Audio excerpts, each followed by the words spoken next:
Hi guys, PJ here, back with another Destiny 2 video. This time I'm going to run you through Pit of Heresy dungeon. Now this is May 2023 and there is currently a bug with this dungeon and actually one of the raids. So the problem with it is you've got to completely kill your sound effects. So if you're trying to play this activity at the moment and you're loading in, your teammates are joining you and then it's basically crashing. So on a PlayStation or an Xbox, etc., it will crash back to the desktop. On a PC, same sort of thing. You know, you get the errors, you can send your error reports, etc. Bungie are aware of this problem, but I'm just pointing it out right at the start. So as you can see, we loaded in there and yes, my colleague just completely got booted out of it. So what you got to do is go into your settings, go to sound, just go to the SFX volume. You don't need to go to anything else. Turn it all the way down to 0 and that will kill the problem. You can then carry on. However, playing it without sound effects is rather strange actually, a bit eerie. You'll have like the background music and stuff kicking off, but nothing else. Anyway, back to this guide, which I have kept as short as possible, and like I say, it is up to date. We've done this in 2023. We are actually working our way all the way through all the dungeons and all the raids to give you guys up-to-date guides of them, just in case there's bugs or they tweak them in some way, you know, years down the line, you never know. So first things first, as you've just seen, you fall down a very large sort of tube. Pretty easy thing to do, to be honest with you. Just watch it die if you land too hard, and then follow the winding caves, you know, rocky caves. Yeah, you got to watch the little spiky things sticking out here, there and everywhere. They're a bit of a theme with this dungeon, but work your way around. You can't really get lost. It only goes one particular way, and then you will end up, well, basically overlooking a cliff, and the cliff has a lot of bad guys and quite a lot of things to look at. The main thing you will notice with this dungeon is everything comes in sets of 3s. So there's sort of 3 puzzles per section, if you like. This being the first section, you're at the top of a cliff and there's basically elevators going up and down, symbols scattered around and little rooms and towers and stuff scattered around. It looks quite perplexing when you start, but it isn't. On the main exit doorway there will be 3 symbols. Now those 3 symbols, some people describe them as like a Vex helmet and stuff like that. You'll have to make your own mind up. I mean, we describe them as a, you know, mathematical symbols, like that one's a star, for example. But anyway, you will have a doorway that has basically 3 lock chains over it with 3 symbols on it, which we will show you very, very shortly. The idea is to break these chains. There you go. So on this particular door, look, you've got 3 there. You've got to find the matching towers or the matching rooms, if you like, with those symbols. When you do that, you're going to find these accursed, now I must get the words right at the moment because I always get the pronunciations of stuff completely wrong in this game. So this is an accursed sword bearer. When you kill him, he will drop a sword, big artifact sword, old sword. Seen it before lots of times. When you've got your sword, you've then got to go to the room with the correct symbol that you want to unlock. You don't have to unlock them in a specific order, you can unlock them in any order you want. Some of the rooms are duds, so some of the symbols in this section aren't used. That's why you go to your main room first to see if it's the correct one, see if it's actually worth your while unlocking it. You know, you can do through all this trouble and then not actually kill one of the locks off. There'll still be 3 remaining. So I think there's 5 towers in total. You only need 3 and the correct ones. Anyway, when you've got your sword, or if you want to get a couple of swords, by all means do. Kill off the, what are these guys called? Pit keepers. Yeah. Once you killed off your pit keeper, the door opens, you can go inside and you can have 3 different things to kill depending exactly where you are. So you can have a form of wizard, a form of knight and a form of shrieker. 3 different attacks with the sword to kill them off depending which one. So this one, for example, this is the omen one. As you can see, you've got to throw the sword at it. Yeah, so it's like a fire shot to kill it off. There's one of your seals gone. You're down to 2. You then move on to, well, the other 2, the knight and the shrieker. Normally the knight, you use a light melee attack to kill it. So if you're doing the big heavy swings, that's going to do nothing. You've got to just use your bumper button if you're on controller. Light melee swings, but again, you're going to have to get more swords, go through the same principle again of downing the knight and the pit keepers, etc.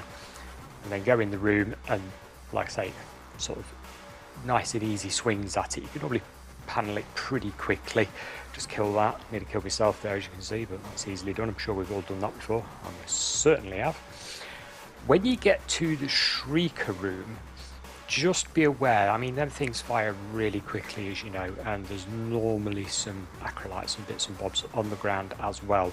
So the best way to do it is, if you're not soloing this, which for the first time I recommend you don't, have your companion or companions with you take care of all the ads, all the acrolytes and bits and bobs that are scattered around, so you can concentrate on your attacks on the big knight here. Do your light melee attacks? And there you go, there's your second lock disabled. We're down to one lock now.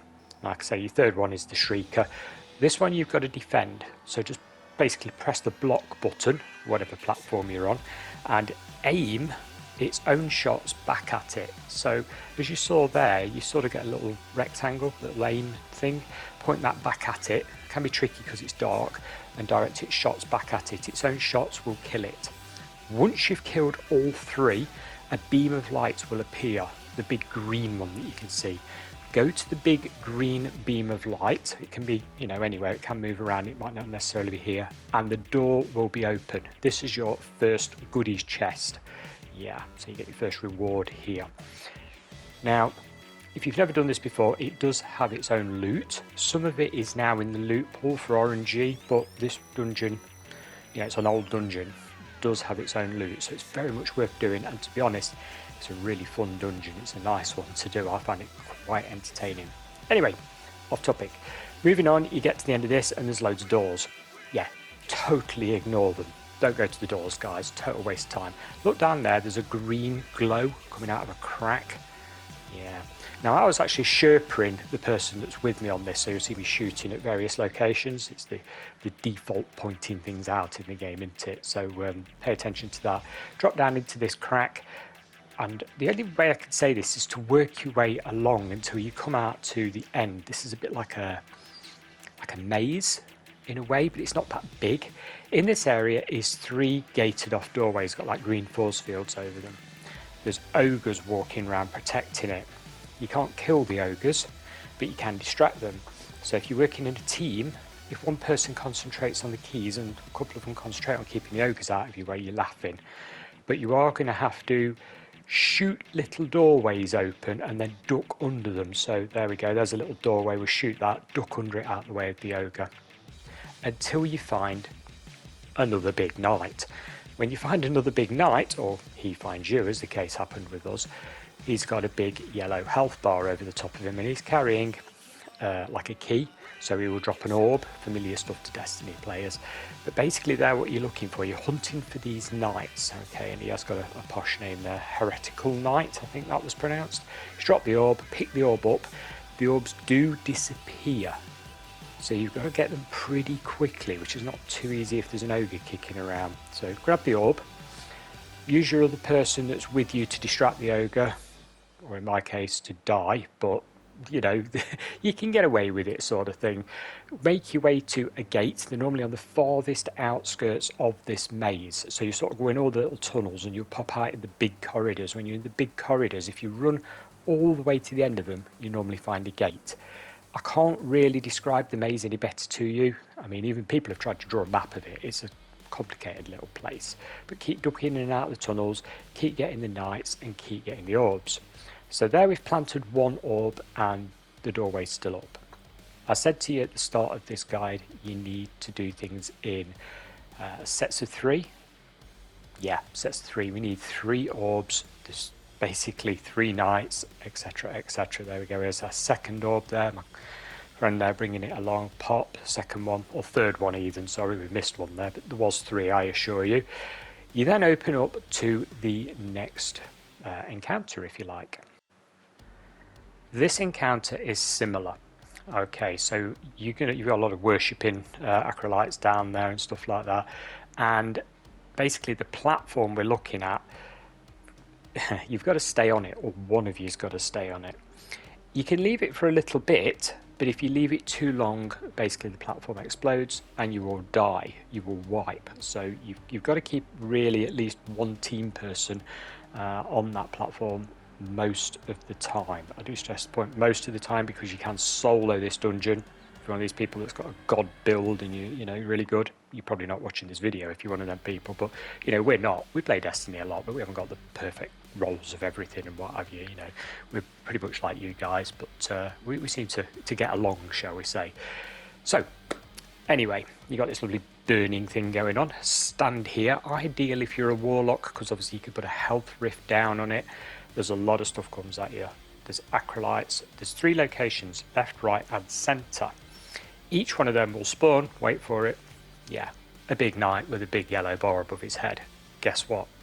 You have to kill him. This is where more than one of you is needed ideally. So one of you stays on the platform and one of you goes off to kill the knights, or 2 of you goes off to kill the knights. When they've done that, they drop an orb. You bring the orb back to this main circle that I'm currently standing on, and the lock is behind you. You pop the orb in the lock, which is pretty common for this sort of game, and boom, it unlocks the chains behind you. Be aware there are knights high up in little alcoves that spawn each side, one each side, and they can be a pain. Take them out really quickly. You know, the person that's standing on the centre here, take them out really quickly. Normally a heat-seeking homing rocket launcher is a good thing for that. When your fire team has taken out all 3 of the knights and got all 3 orbs, the door will open. Chest on your left there, we've just ran past it because we've actually done this piece more than once today, so it won't drop anything spectacular. But anyway, once you've collected your loot, you have the falling pit of death with spiky things. Yeah, this could be tricky. If you're not pacing your jumps, I highly recommend you only go to each section, so drop down onto the ledges, don't try and go all the way to the bottom. There's just too much movement. This spiky pit of wonder death leads onto a big spiky room of death with similar things. This is quite entertaining, and also don't drop all the way to the bottom, because when you drop all the way to the bottom you die. You want to drop onto the little ledge that I've just dropped onto and basically walk through the door, which brings us to our first and only secret chest. So when you exit the little big pit that you've just dropped down, jump onto these lights to your left. You know, they're like hanging there. Bit of precision parkour needed. And there's a secret chest. It's really dark. I mean really dark, so you can easily miss it. If you're going to struggle for whoever you're with, you can always, you know, fire some shots to light it up a little bit. But hey, there's your secret chest, you've got that. Moving on to the next encounter. It's pretty much another maze, but this maze, like I was saying, is parkour jumping with spiky, shiny, killy things everywhere. So you're going to end up with little rooms segmented throughout this place, and some of them are occupied. Now my advice to you, because it's a maze and I can't really tell you exactly where to go, there's sort of 2 or 3 routes from one end to the other of it, is to, if you see red on your radar, on the mini radar, head towards it. Normally red is protecting what you've got to kill.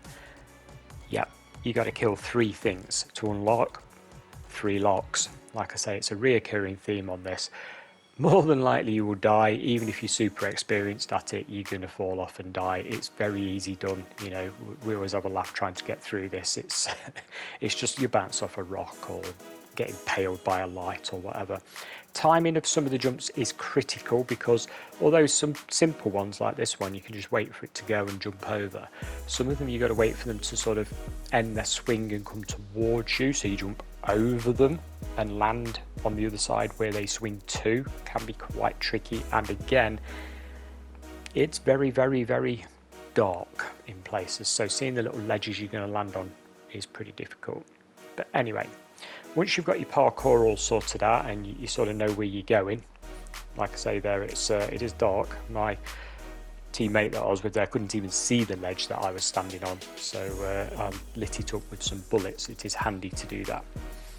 So anyway, once you've finally got to a glowing red section which has got enemies and bad guys in it, same thing, get to it, kill everything, and it will take off one of the locks on the very end room. The very end room being at the far side of the maze. Like I say, there's about 3 different ways to get to that. Just persevere is my honest answer. Some of the mechanics in this are excellent. I mean, it really does look like something out of, you know, Death Race or something. It's hilarious, very, very good. But keep beavering away at it until you get to the bigger open areas. Yeah, look at that. That's an interesting one, isn't it? So once you've done that, you'll be okay to proceed and carry on. But you've got to find all three. Don't forget, everything comes in threes. You need to find all three of the rooms with the bad guys in. You'll know when you're in one of the rooms because it will have the symbol at the top of it, the little round discs that you've seen throughout this dungeon. The keys, it'll have those above it, so you can quite easily identify, you know, that you're in the right place and yes, you've done one. Also, watch out for access to areas that are basically pitch black. Sometimes when you're in these little rooms, they've got like columns all the way around them, and between the columns it just looks black, but it's not. Sometimes there's a little step and you can jump up and go across. Right, so I'm showing you here the end room, and we've done one key. There's 2 keys left. It's just the same as the other sections. If you get to an area like this where there's only a tiny ledge, make sure you take everything out from a distance. So there's a key that we're currently doing. Look, take them out before you jump over, because the parkour is tricky, and you know, you may well get killed. There we go. There's one of the creatures that we've got to kill. We've got another wizard, malevolent there, malevolent ritualist, and get over to that one, and we've unlocked the second key. This is a bit long-winded, and I fully expect this piece to take the longest out of the entire dungeon. It can get a bit tedious, but you know, once you've done it a few times, you'll sort of figure your way around it. It's not sort of rocket science, it's just blind, if you like. You can't see absolutely anything. This bit that I'm on is a good example. There's actually a ledge slightly above it, and you just can't see it. It's pitch black. So I'm lighting it up here with some shots to see where the heck I am. But if you look at where my teammate is, they're on the bit above. Yeah, pitch black. Very clever, isn't it? Good design. Anyway, once you've done that and you've done all your locks, you're then free to run through your exit door, which is pretty much a straightforward run all the way to the end. Now, you can't really get lost. There's lots of doors and bits and bobs, but they're all blocked off. So just run in a straight line, keep going, don't deviate, and then there's a right turn coming up that you've got to take. Make that a left turn. Get it right in the end. So there's a left turn, you can't get it wrong. Go the right way, and you will get to the end boss. End boss, interesting part. You will know when you're there because it comes up with Cradle of Damnation. Bit of a serious one. If you've done other dungeons in the past, it's a similar principle. The main boss has a damage phase. You can only get to the damage phase by killing 3 other things again. Yes, you got it. So the 3 other things are, I've got them wrote down here: Heretical Knight, an Omen Broke Blade, and an Oracle Broken Blade. So in other words, the 3 things that you've seen already: a wizard, a knight, and a shrieker, and you've got to use the same attacks on each one as you did earlier on. So you've got your light melee, you've got your block to return the fire, and you've got your fire the sword. You get the swords to do these attacks, yep, by yellow knights that are walking around this area once you set it off. No point in shooting the big guy, you can't kill him at all, it's absolutely pointless. Your key is in these 3 end rooms, so left, right and centre. You will find a knight that I'm currently shooting at there. They tend to group up and wander around a lot, so you may end up with more than one on you.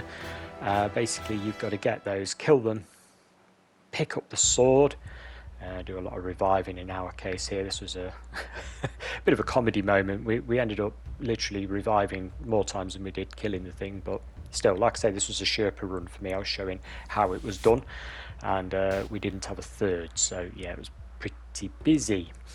Anyway, once you've done that, you've killed one, and you've killed the other one, and you've killed the last one, which does take a bit. It's not too hard. It looks harder than it is. It's not too bad. You can hide behind the scenery on these rooms and stuff. It's just that we were making a complete mosh of it, to be honest with you. Anyway, once you've killed all 3 of those, you can return to the centre. When you return to the centre, the damage phase for, you know, the bad boss guy as it is, becomes available. Now, again, a warlock with a power well is ideal. A secondary warlock with a health well is also ideal. not necessary. You could use a Titan, of course, with a Titan bubble, but you're going to be in very close proximity to the main bad guy, and that's a problem. You'll know when you've got the damage phase available because the center ring that he's standing on will light up. It will start to like glow. The floor will glow and it'll have an aura to it. When that happens, get yourself in there and, you know, do your DPS, do your thing, use whatever you want, use supers, your rocket launchers. Quick thing on rocket launchers, if you're using them, because the range, they're a good thing. If you use certain rocket launchers, yeah, you basically, if you're going to use Galahorn, for example, the shards, the rounds that it fires are shared with the rest of the fire team that are using rocket launchers. So if one of your team has Galahorn equipped, if the other two members of the team equip any rocket launcher, they will have Wolfpack rounds coming out of their rocket launcher and cause more damage. So it's a buff to the whole fire team. It's a good idea. Apparently Two-Tailed Fox has a similar effect. So one of your fire team, Two-Tailed Fox, Galahorn, if you like rocket launchers, which we do. So yeah, it is ideal for ranged, just don't get too near because obviously you'll blow yourself up, which we've all done a few times, you know, close range fire the rocket launcher, boom, you're dead. But good little buff, good thing to do, and you're going to need to do a lot of DPS really quickly on this guy. I mean, really quickly. If you sort of half hash it, which I'm going to show you right now, there's only two of us, and like I say, it was Sherpa mode, so a friend that I was with didn't jump on the circle straight away. This causes a problem. You're going to end up having to rinse and repeat 3, maybe 4 times to get the main boss dead, which is going to end up being quite a long run, which is, you know, a bit of a problem. The footage you're seeing at the moment, we're just finishing off the 3rd boss. Now we're in the DPS phase. The floor's lit up. I'm there doing my DPS on, you know, the big bad guy there, Zulmak, I think his name is. But my friend hasn't turned up till later on, so we didn't do enough damage. That's the bottom line. It would have taken another probably 2 to 3 goes. If, however, you do it the correct way, and this is me with my other fire team, basically we've got a well there of radiance, we've got a health well going down, we're all hammering in, we've got the shared wolf pack rounds, etc, etc. You can one phase him. Whether you could one phase him solo, I guess anything's possible, but for us, it's a team of 3. Guys, I hope this was helpful. I've tried my best. Thanks a lot for watching, and bye for now.